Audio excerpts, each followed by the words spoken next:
r/NoSleep. Posted by CIAHerpes. I was hired by the government to torture suspects. Something went terribly wrong. Part 1. The screaming in the hall echoed and distorted as new voices joined it. Sometimes the subjects screamed so loudly and for so long they ripped their vocal cords apart or would start spewing blood from torn capillaries in their throats. I smiled to myself. Personally, I had nothing against any of these men and women here, even though some of them were from Al-Qaeda, the Islamic State, or Mexican drug cartels. We had murderers, torturers, rapists, terrorists and gang members galore to experiment on. But who was I to judge their actions? After all, I wasn't a much better person, I was just on a different side. I tortured people for the CIA, and to protect the USA above all? Jay, a chubby blonde secretary with a moon face, said from behind me. I turned to look at her. Cheryl, I said, nodding my head and smiling pleasantly. Cheryl was the ultimate in compartmentalization. At home, she was just a regular soccer mom with kids and PTA meetings. Here, she was an efficient bureaucrat for a secret black ops project that regularly tortured people, sometimes even to death. She kept each part of her life separate and never seemed bothered by switching from one to the other. Her help had likely prevented dozens of terrorist attacks and kidnappings across the globe. The screaming was almost deafening now, so I pulled her by her arm and we headed towards a nearby break room, where I poured myself a cup of coffee and lit a cigarette. So I have good news, she said cheerily, smiling a fake, sweet smile at me. Your new method of enhanced interrogation has a 95% success rate. 95%, I exclaimed, elated. That's higher than waterboarding or sensory deprivation or anything else. Actually, that's exponentially higher. The new method of enhanced interrogation, a euphemism for torture, involved a drug called salvia divinorum.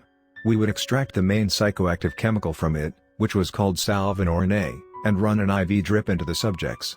Normally, salvia divinorum was smoked and created intense, dysphoric hallucinations that rapidly faded after a few minutes. But by running an IV drip of the drug, we could keep the subjects drugged in a nightmare horror state for days or weeks. Their minds would start to snap after weeks straight of the drug, however. At times we would combine the effects of the drug with sensory deprivation or waterboarding on the most hardened subjects. Being a scientific man myself, I had tried a single 4 syringe of salvinorin A, so that I would know what the subjects were going through. Just that one dose was immensely horrible. I saw myself getting cut up into 5 pieces, the room falling apart, the fake plastic plants decorating my office started talking to me and mocking me with sarcastic movements. It was an incredibly uncomfortable and disorienting experience for the 3 or 4 minutes that it lasted, and I could see why even the most psychopathic killer would start to crack after days straight of living in that constantly nightmarish world. Cheryl held out a folder to me, a top secret label and CIA insignia embedded into the front of it. I frowned and took it. "What's this?" I asked, opening it up. "You are being moved," she said, putting her hands up. "Look, I tried to argue against it, telling them your research here wasn't finished, but they insisted they have something far more important for you stateside. They want you to leave Guantanamo Bay within 15 minutes.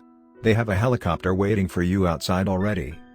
"This is ridiculous," I said, my heart rate rising and a warm flush taking over my face. "I am not even close to finishing my research here. I need at least another week to finalize the results." She shook her head at me. "Orders from the top brass." "Sorry Jay," she said, turning to leave. Fuming, I went to my office and packed up the most important files in a briefcase, then walked out to the helipad. It was already running, blowing the salty Caribbean air around me in a deafening cacophony. The pilot took off as soon as I was in the helicopter. Looking to my left, I saw Cheryl. She smiled wanly at me, then looked down at her phone.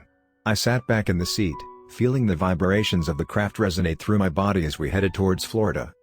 What could they have wanted me to see that was so important it needed me to immediately leave my current assignment? I wondered. I had seen some horrible things: men breaking their bones as they strained against the drowning horror of waterboarding, men tearing their own eyeballs out after they had lost their sanity, prisoners killing other prisoners by ripping throats out with their teeth. I hoped that what they had waiting for me would not leave me with any deeper PTSD than I already suffered. I already had enough nightmares to last me 1,000 years. I had woken up screaming for the past week straight, and at times I was afraid to fall asleep for what I would see in the dream world. Soon I could see the white sand of the Florida beaches approaching. The Black Ops site was surrounded by 3 layers of razor wire-topped electric fences. Guards in sniper towers formed an outer perimeter every few hundred feet. No one had ever escaped from this site, which we simply called the lighthouse. Inside the razor wire stood a single behemoth of a building, pure white with no windows or insignia anywhere. It rose up and became narrower as it did so, each floor formed in a perfect circle, and at the top lay a helipad where the pilot now aimed the chopper. It did resemble a lighthouse in some ways, hence the nickname. That wasn't the only reason why we called it that, however. This was also the main hub of psychic research for the entire eastern seaboard. The prisoners here were chosen for their supposed paranormal or mystical abilities, to be studied at leisure by the scientists and agents of the CIA. As I got out of the chopper, an agent with black sunglasses and a black suit was waiting for me. "Dr. Salem?" he asked me, shaking my hand. "You can just call me Jay," I said, smiling my fake smile. With a gentle guiding hand on my shoulder, he led me down to the top level. "We have been following your research with the Salvinoran agent with rapture," he said, a deadpan expression on his face. As we entered the staircase, the fluorescent lights began to flicker. "We actually modified the agent somewhat, synthetically strengthened it and added some chemical functional groups that make it cross into the brain more effectively. We are about to test it on the first patient here, a shaman we kidnapped from the Amazon after witnessing his ability to levitate objects, to create light out of his hands in pure darkness, as well as other psychic phenomena." I followed him down a sterile gray hall to a gray metal door labeled 1308. He opened it and I followed him inside. A naked, bronze-skinned man was strapped down to a metal gurney, and 4-2 bleeding from his arm to a machine.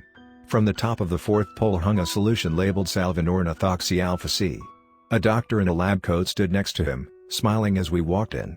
The CIA agent nodded at him, and he turned on the machine, letting the solution begin to drip down the clear plastic tubing and into the vein of the restrained man before me. His eyes widened in surprise, and he lifted his head and looked straight at me. The fires of hell seemed to dance behind his dilated pupils. His face transformed into a vicious snarl, his frown lines deepening to cracks as he regarded me with abject hatred. "You will see how damned you are," he said with a thick Spanish accent, never taking his gaze off of me, "and you will see hell unleashed before you. You are demons in human skin, but the real demons are here to reclaim their throne." He smiled wickedly, the grin appearing to move unnaturally wide until it reached from ear to ear. "The slit wrists of the sky will open up and the horrors of hell will be with you." "Why is he still talking?" I asked the doctor. Usually subjects become immediately incapacitated by the intensity and dysphoria of the experience. I've never seen one able to talk before, even on Salvinoran A, and you claim this chemical is much stronger than that. The doctor shook his head. "This is not a normal subject, Dr. Salem," he said to me. "This man broke the necks of 2 soldiers as we brought him in, without even touching them. In terms of psychic powers, he is one of the strongest specimens we have ever seen. We have given him large doses of other drugs, such as LSD and barbiturates, and he seems to metabolize them much faster and remain mostly unaffected even when he is injected with heavy doses." I looked back at the shaman and immediately realized something was immensely wrong. Where there had been a white wall behind him, there now stood a fiery red hallway that seemed to extend for 1,000 feet. His gaze had left me and now stared into the back of the room.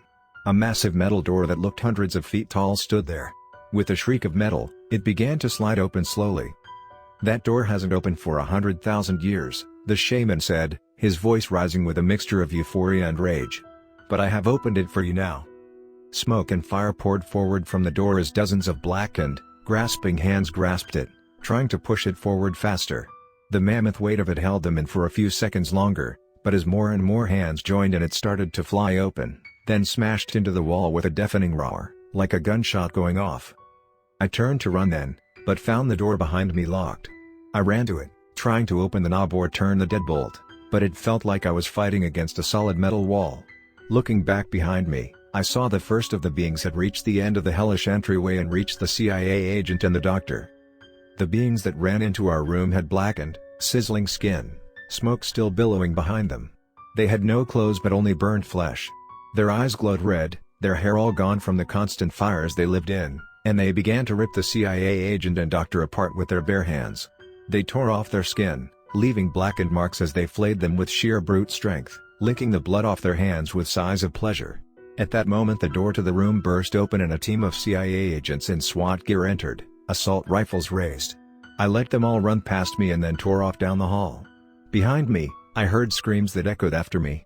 I ran back to the helipad and told the pilot what had happened, and we quickly left that den of horror. I don't know what happened back at the lighthouse, But I got out alive. The pilot and I were the only ones, as far as I know, who left that place alive. Hopefully the evil was contained within its walls, but if it gets out, it may lead to the end of our world.